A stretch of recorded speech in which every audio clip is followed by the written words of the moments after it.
Herkese esenlikler diliyorum arkadaşlar. Nasılsınız? Çok sıcak, çok sıcak. Şimdi bir derdim var. Arabada nasıl aradığımı ve nasıl sonucu bulduğumu diyeyim. Sonucu buldum da sonuca gelemedik, daha varamadık. Mutlu sona gelemedik. O yüzden bir arabaya gideceğiz. Derdi anlatacağız. Kaloriferimizin neden çalışmadığını adım adım nasıl bulduğumu size anlatacağım. Sizin de buna benzer bir sorunuz varsa bu taktiği deneyebilirsiniz. Yani bu adımları deneyerek nasıl sonuca ulaştığımı, en azından Nasıl sonuca ulaştığımı ya da sonuca yaklaştığımı söyleyeyim. Çünkü sonuçta sipariş ettiğim parça daha gelmedi. Ne sipariş ettiğimi birazdan aktaracağım. Hadi arabanın başına gidelim.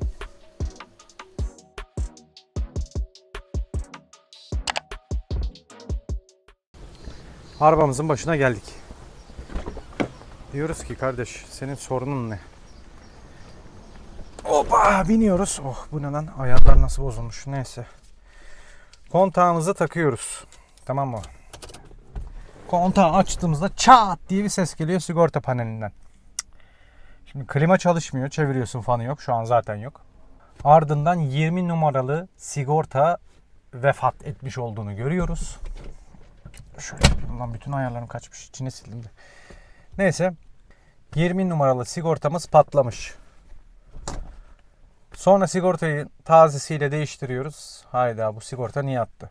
Hemen motor kaputumuzu açıp bu sefer klimaya giden klima kompresörünün üstündeki soketi ayırıyoruz. Ardından bir de klima boru hattındaki basınç sensörünün soketini söküp bir daha kontak deniyoruz. Yine çat. Yine sigortamız patladı. 20 numara 30 amperlik sigorta. Neden patlıyor? Sonra diyoruz ki ben şurayı bir sökeyim. Şurayı bir söküyoruz. Şu an ortaya karışık. Her şeyi söktük. Şu klima kontrolünün soketi. Bunu söküp bir daha kontak açıyorum. Mesela sizin yanınızda da göstereyim. Kapımızı açalım. Sigorta bağlama pipimiz 30 amper. Şuradan bir sigorta alıyoruz. 30 amperlik sigortamız.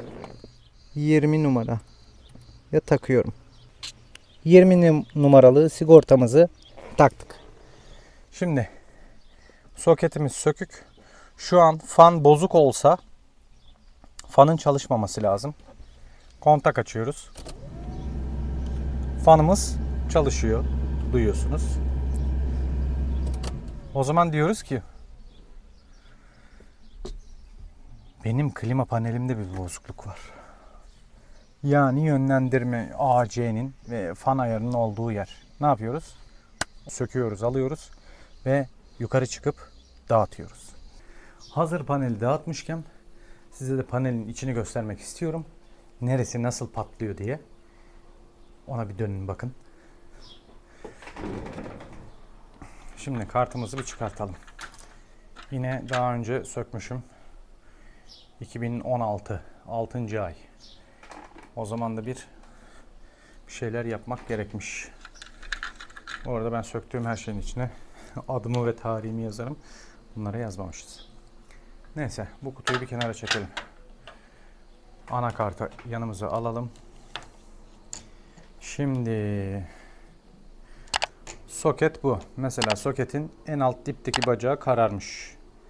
Onu görebiliyorsunuz. O en alt bacakta şuradaki bizim SLD 24'e geliyor. Aynen bu şekilde duruyor. Artı bu taraf, eksi bu taraf. Yok, tam tersi. Böyleydi.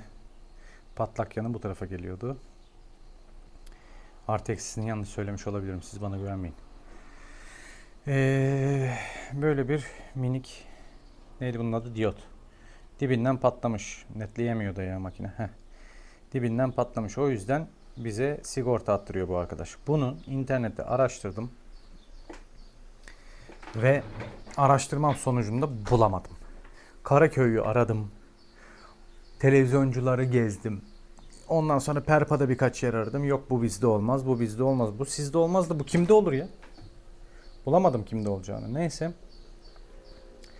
Sonra bir tane yer dedi abi ben bunu sana sipariş edeyim. 5 dolara. İşte 10 güne falan getiririm. İthal. Çünkü internette var. Adam yine satıyor 7 dolar 8 dolara. Kargo ücreti 20 dolar. Neyse dedim hadi sipariş çekelim bari. O getiririm diyen arkadaşlardan. Sipariş ettik. Bu parçayı bir değiştireceğiz.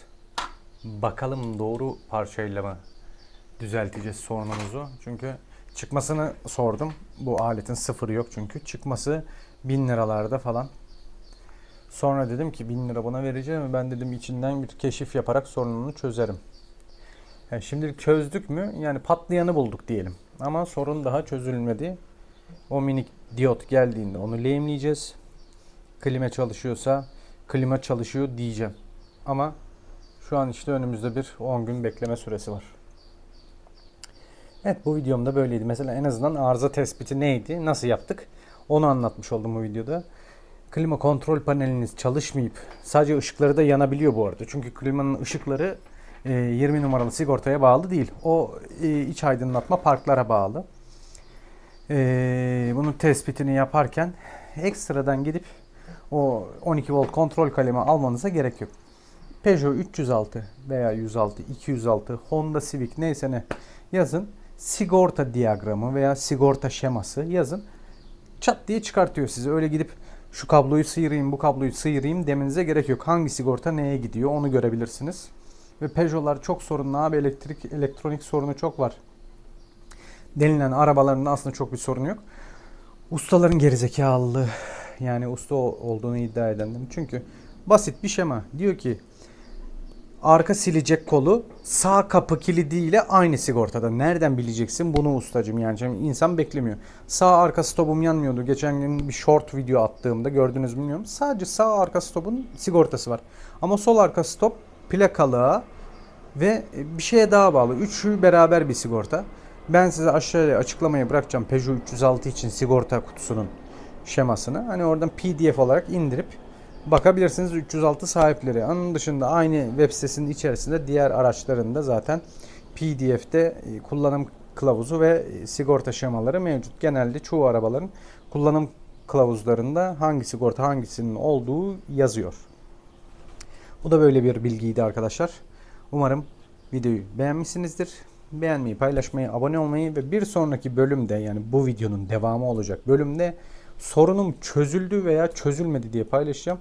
Ama umarım çözülür. Çözülmezse kontrol paneli alacağım ama asıl derdimiz orada değilse işte o zaman zışto. Göreceğiz. Kendinize çok iyi bakın. Hoşça kalın.